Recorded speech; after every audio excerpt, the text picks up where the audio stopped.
In this session we're going to talk about the client and the information that you're presented with when you're connected to the client. As mentioned before, when using the default settings, you will connect as an admin to the local server. If you want to change this, connect to a remote server or add new users, you can go to the Manage Servers button.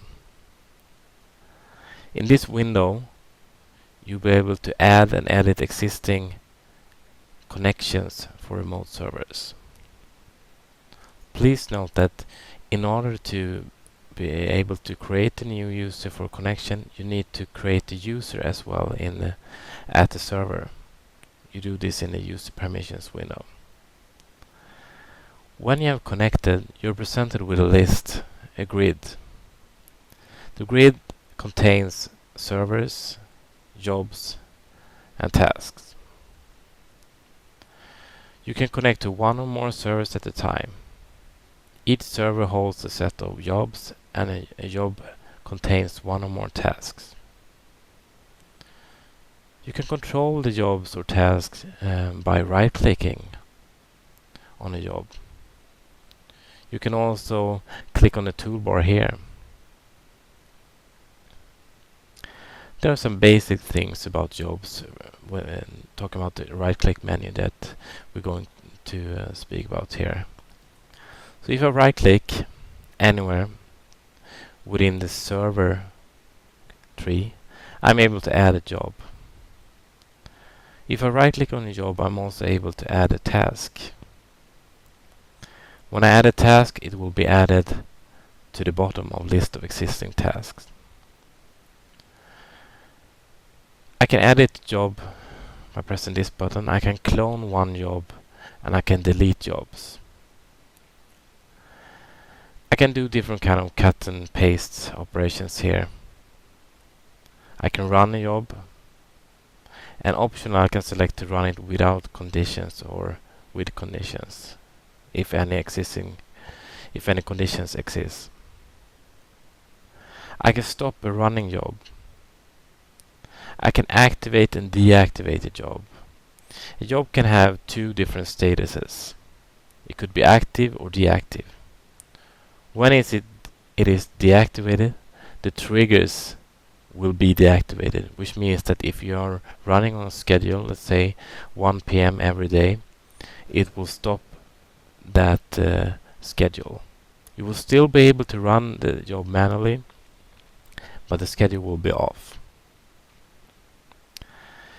You can also select to show statistics about the job and show a flowchart describing the flow of tasks within the job. You have a similar simplified menu here with the basic things in this toolbar. In the middle here you have a grid filter. It allows you to filter items within the grid. For example, I could filter on the job name.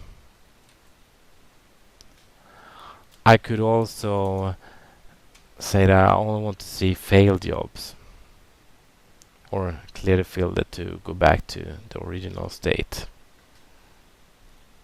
I can put tasks in loops, and if I had some tasks in loops here, I will see it in this icon here. I can double click on this icon to create a new loop. We have a specific tutorial about loops, so I think you should look at that one. There are also some interesting information in this grid. The columns that you see here are configurable. You can add or remove columns here when you click on Set Columns. I will go through the basic columns here. You have the job name, description. The result is the result for the job. So by default, if any task fails, the job will fail. If I had a trigger, the next run of the job will be visible here. Currently this job is deactivated. I can deactivate the job by right-clicking here. Now I will see the next run. I deactivate it again. I will be able to see when was the job last executed? How long was the execution time? When it was created and by whom? Below the job level we have the tasks. So we have the task type image here. We can see if it's active or not. We can deactivate the task itself or activate it again. If I deactivate the task, it will jump over that task to the next task. And each task produces some kind of output. For example, if you use the execute task, we're capturing the standard out and standard error messages and redirect it back to VisualCron. The information will be presented in these two columns. So if I double click on the column, I will be able to see the output from that specific task. So not all tasks have that kind of built-in the Windows built-in standard output and standard error, but we try to include as useful information as possible. Some information is not just included here, but available as a variable also. For example, if you copy files, you will be able to get a list of full paths to files or just the file names through variables. You can see the status of the job here. I can click, for example, if I start this job here, the status will change to running. And when it has completed, it will give me the latest status if it was a success or not. Then I will go through this, the main menu here in the ribbon. First we have the specific settings concerning the client. You can check for updates. You can manage the client settings. You can go to our start guide here. You can click on the manage service, the same button as here. You can import and export settings, and those are the server settings. So you have to be connected to the server for these to be available. In the main server tab, you will see the most important settings regarding the server you're connected to. So it is context sensitive. So currently I'm connected to localhost, but if I connect to another server and click on a job or the server in the grid, it will change to be context sensitive to that server. The main settings for the server are located when I click on this button. This button, server on and off, controls whether the jobs as a whole should be used for execution or not, if the trigger should be shut down. You can use this for emergency situations if you want to stop all future executions. In the user permissions window, you alter and edit the current users that are able to connect to VisualCron. You alter the users and you set the permissions, because one user can belong to one or more groups. In the running jobs window, you can see the current running jobs.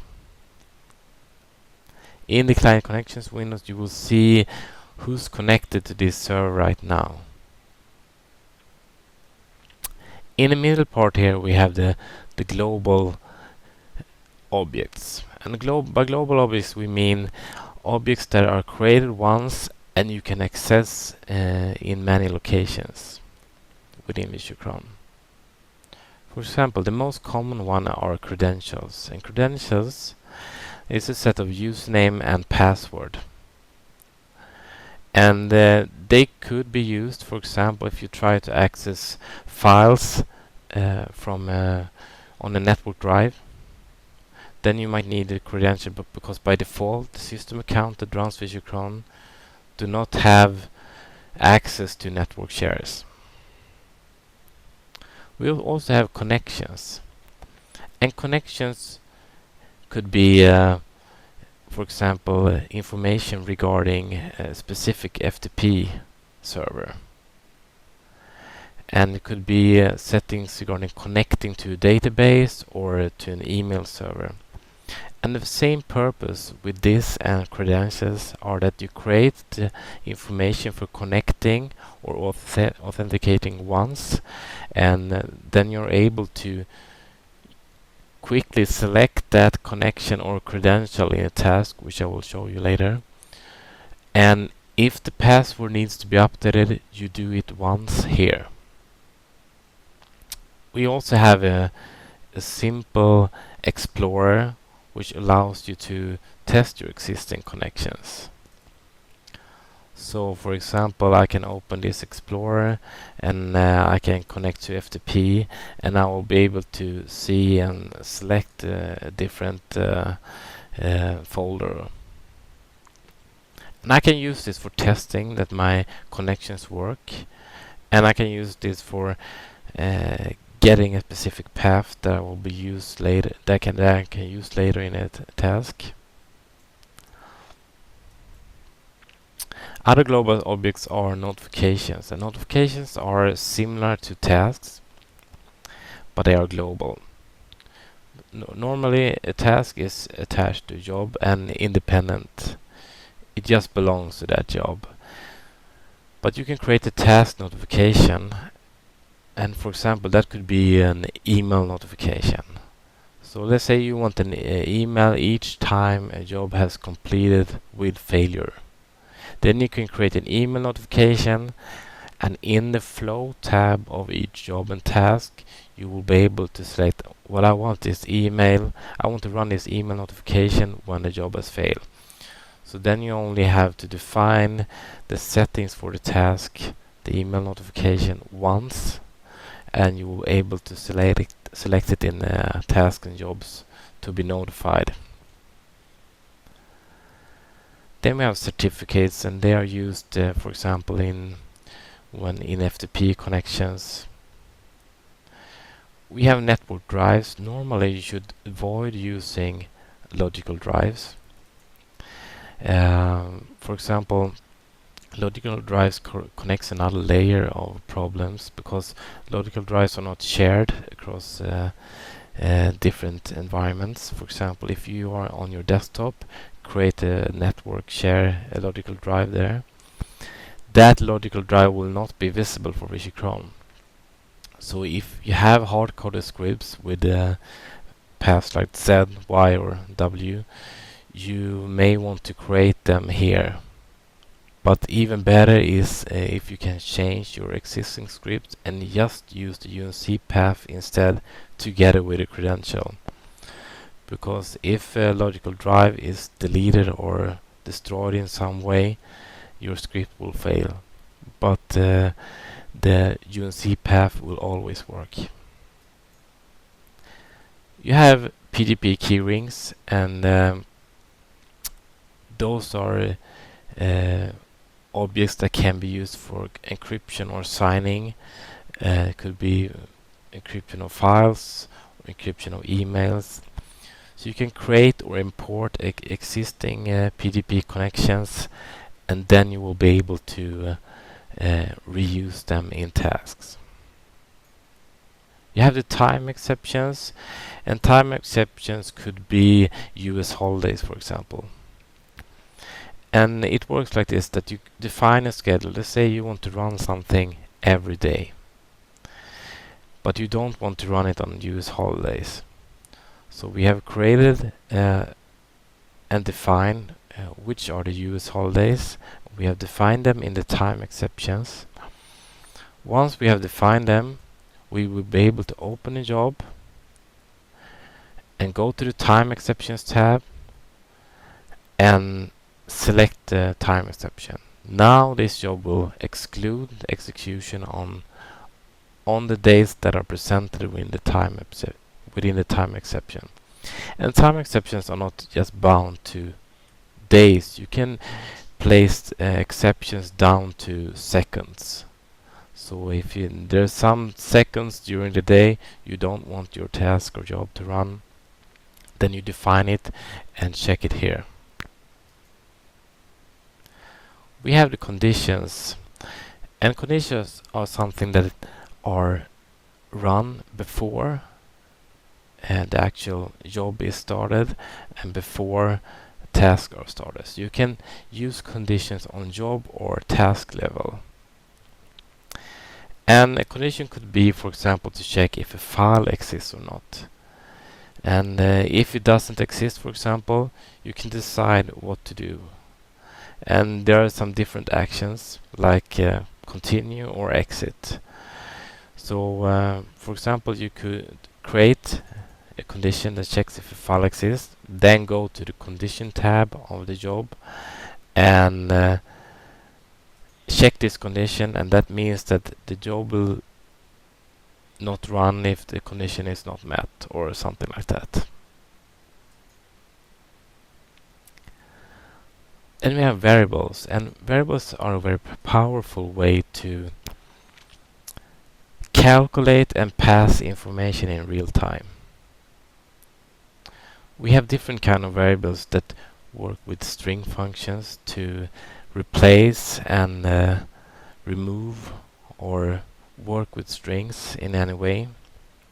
We have logic functions to compare two strings and return a result depending on the match. We have basic math operations, system variables, for example, information of the current computer and operating system. We have file variables. You can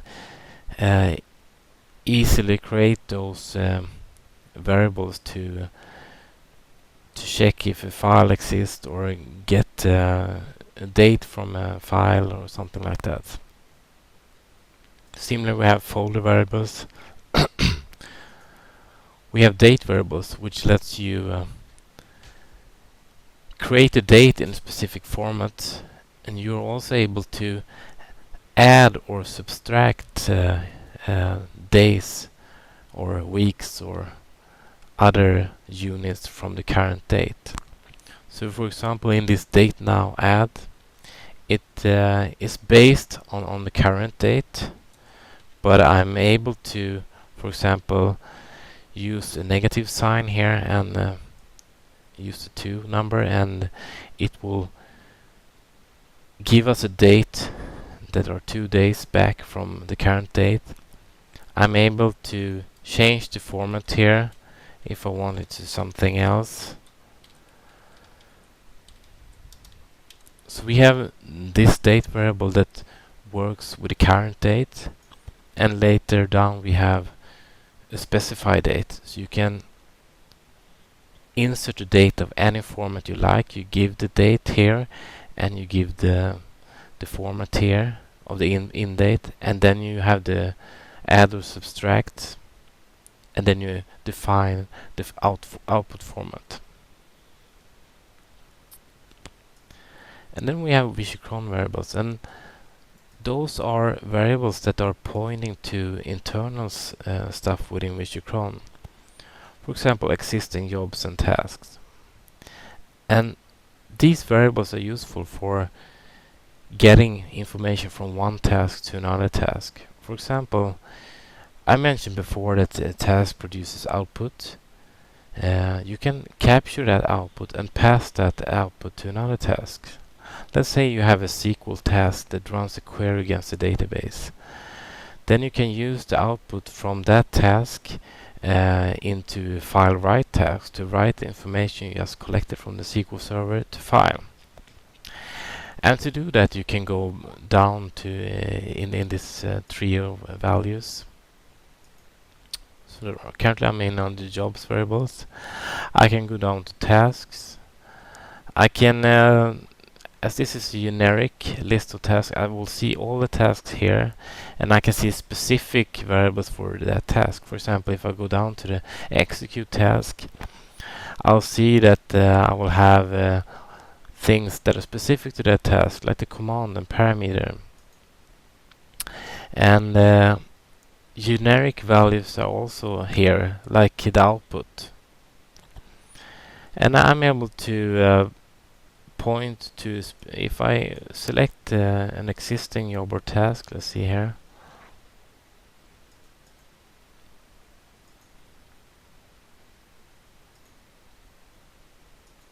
I'm able to refer to task in some different ways. For example, if I select the output variable, this will contain the output of the task in real time. I can use the direct ID method, and that will, wherever I am within the execution of a number of tasks, I will always be able to refer to this specific task using the task ID and the standard out value here. I can use the active flag, and that refers to the current task that we're executing right now. I can use the prev task, which is referring to the previous task. And in the case I described where I wanted the SQL output placed into a file, I want to use the previous task value into the file write value text field.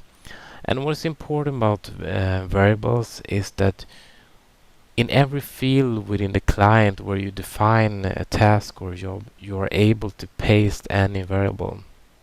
So you can use the variable together with any other kind of text, and it will be translated in runtime to the actual value.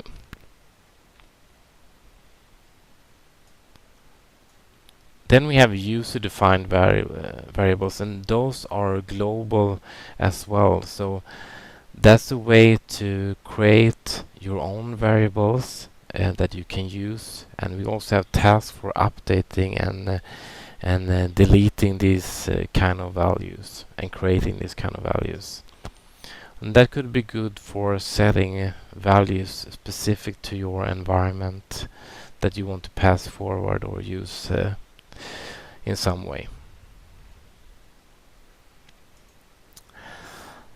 Something I didn't show you earlier was how we handle logs and different kind of logs.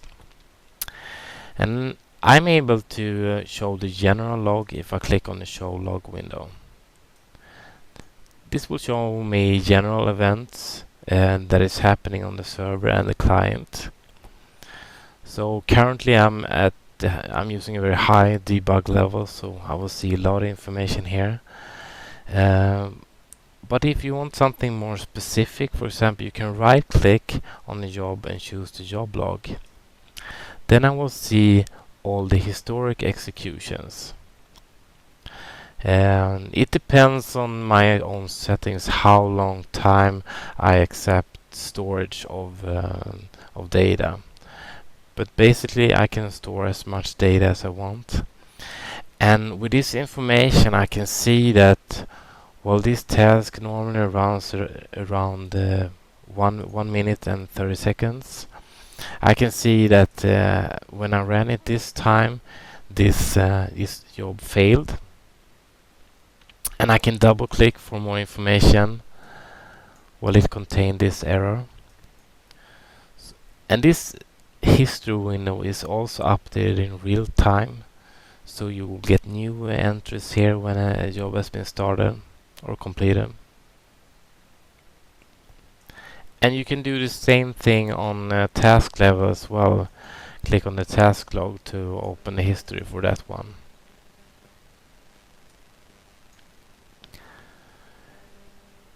Then you can click on the server info to get more information about the current server, the licensing, status, etc.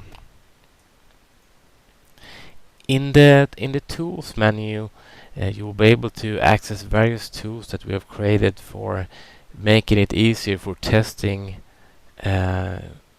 the task that you have done. For example, I showed you the FTP Explorer, and if FTP Explorer can connect to FTP, SFTP, SSH, and that way, and also cloud services, and that way you can test your existing connections that you have created. We have the SQL Explorer, which lets you test your existing database connections. You can create, you can also write queries in this window to test that. Let's see if I'm connecting here. I will see the tables that we have here, and I'm able to create the query in this window. just to make it easier to connect. You have the File Explorer, and then if you connect it to a remote server, you will see files located on the remote server. You can create a report of your current jobs and tasks, and this report can be saved as file or printed. You can see the flow chart, and the flow chart is a way of describing a specific task or job. What happens when a task fails or completes, etc. And you can access this flowchart from this button here, and you can right click on a job to see the specific flowchart for that job. In this object relations window, you will be able to see where a specific object, a global object that you have created, where it is used. For example, if I select credential here, I can see if my credential is used somewhere. Currently it is not. I'm able to use the object search as well to search within strings to find the values that I've created. So if I search on sleep here, for example, I will see that I have some instances where this property is set for, like, for example, like the name of the job or name of the task. I'm using it in the command line as well. For example, sleep.exe is an executable that we test with, and I'm able to see that it is used here, and I can double click on this row to open the specific task and edit that one. We have a calendar showing the schedule executions. Right now we don't have any schedules here, but if we had, we'll be able to see them here. We can double click on the executions to the schedule executions to update the information. In the list menu here, we can choose whether we want to group jobs or not. We can select the columns that we see here. We can turn on and off the grid filter and clear the filter. We can set theme, the visual theme. We have black and blue, and we have the flat theme, which is recommended if you're connecting to a remote desktop to control VisualCron.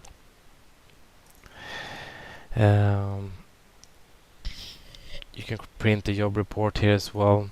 We have some help information here to get started, and then the About menu to get more information about VisualCron. So now we have gone through the basics of this start window that you see. If you have further questions, I recommend that you first look at other videos, and if you need further help, just get back to us. Thank you.